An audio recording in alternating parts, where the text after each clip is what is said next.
Imagine this. It's 2008. The housing market wobbles, Wall Street gets nervous, but the crash never comes. No stock market freefall, no banks folding like a house of cards, no global economy in flames. Lehman Brothers, still open for business. Millions of jobs, never lost. And that financial anxiety that reshaped a generation? Yeah, that never happens either. But here's the real question. Does this mean the world becomes an economic utopia? Or does disaster just take a different shape? Because while the Great Recession wrecked lives, it also forced change. Without it, does Wall Street ever get reined in? Does innovation slow down? Do we avoid the rise of political chaos, or just delay it until something even worse hits? This is a world without the 2008 crash, a world where the dominoes never fell, but were still dangerously stacked. Let's dive in. The U.S. economy without a crash. Wall Street is still playing fast and loose, but this time, miraculously, things don't spiral out of control. Maybe the regulators actually do their job for once. Maybe government intervention arrives before the economy goes into full meltdown mode. Either way, the housing market adjusts instead of imploding. Unemployment never skyrockets. The construction industry doesn't collapse, manufacturing doesn't shut down, and banks don't suddenly remember the definition of risk. Families don't lose their homes. No mass foreclosures, no financial ruin, and no millions of Americans waking up to find their mortgages underwater. Consumer confidence holds strong. People keep spending, businesses keep expanding, and the economy never takes that gut-wrenching nosedive into despair.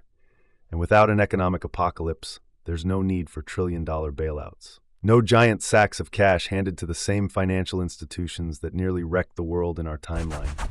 No Occupy Wall Street movement. No sudden realization that maybe, just maybe, letting banks gamble with the entire economy wasn't the best idea.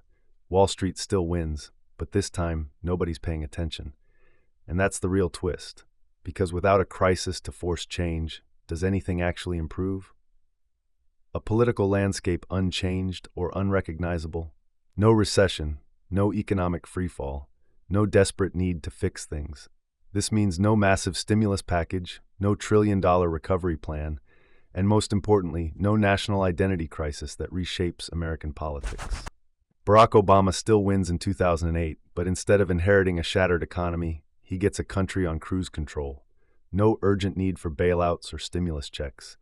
No desperate calls for reform. The big legislative battles? Maybe healthcare, but nothing nearly as apocalyptic as saving the entire financial system.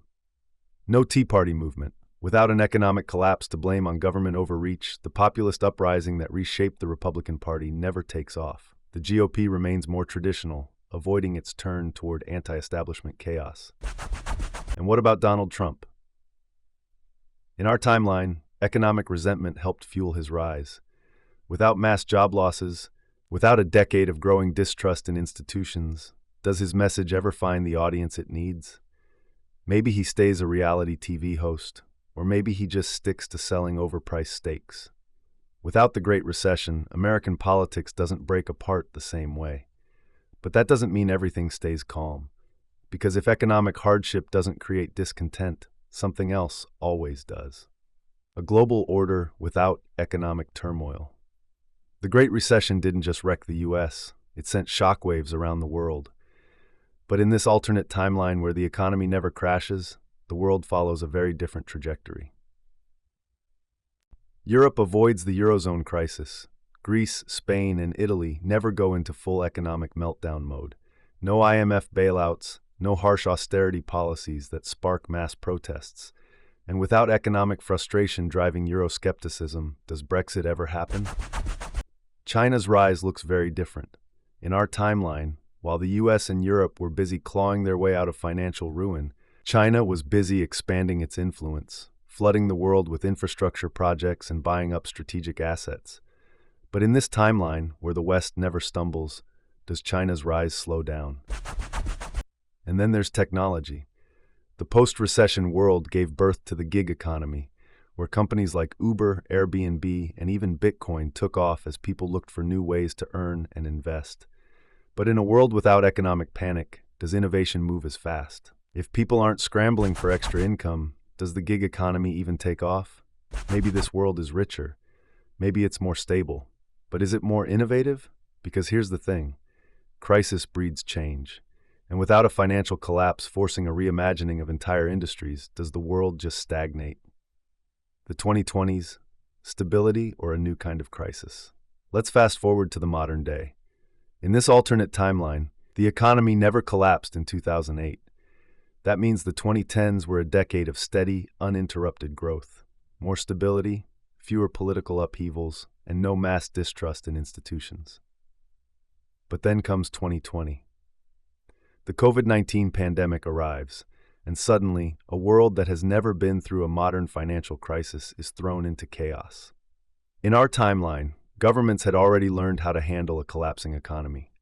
Stimulus programs, emergency aid, rapid intervention, it was all muscle memory from 2008. But in this alternate world, leaders have never faced an economic disaster before. Do they react as swiftly, or do they hesitate, afraid that overreaction could trigger the very crisis they've been avoiding? If history has taught us anything, it's that every system eventually gets tested. In our timeline, the Great Recession forced the world to adapt.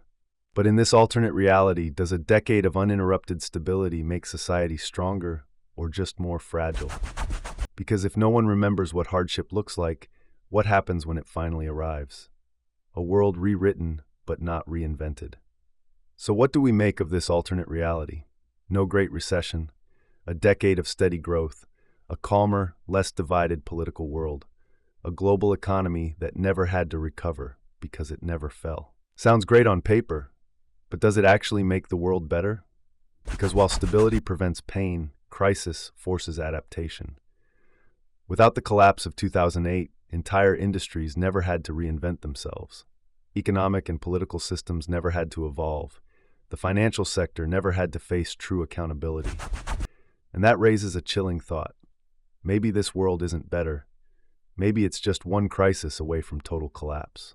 The Great Recession shook the world, but it also forced it to change. Without that moment of reckoning, does this alternate timeline simply delay the inevitable? History doesn't stop moving. Crisis always comes. The only question is, would this world be ready for it? Your turn to decide. Would a world without the Great Recession be a utopia of endless growth, or just a slower, more drawn-out disaster? Drop your thoughts in the comments below. Like this video if it made you think, subscribe for more deep dives into alternate history, and hit that notification bell so you never miss an upload. See you there.